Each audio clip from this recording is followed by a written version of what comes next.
So medical लँग्वेजमधला गर्भसंस्कार हे तिला comfortable करणं हे असणार. गर्भावर झालेले संस्कार आहेत आणि त्याचा व्हाया मीडिया असणारी ती आई.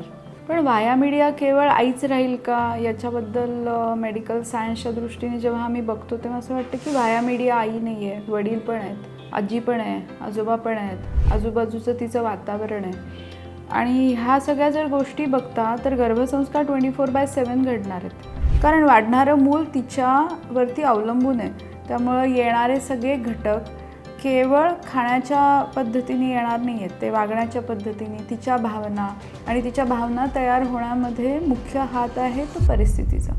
त्यामुळं तसं बघण्याऐवजी की मी 1 तासाचा क्लास करते आहे किंवा मी काही कीर्तन ऐकते आहे किंवा नामजप करते आहे किंवा काहीतरी अशा शूरवीरांच्या गोष्टी वाचते आहे आणि मग माझ्यावरती गर्भसंस्कार घडेल, नक्की घडेल. पण त्याच्यापेक्षा मोठा गर्भसंस्कार घडणार आहे तो आजूबाजूच्या वातावरणाने तिला जेव्हा आपण कम्फर्टेबल करू त्याचा.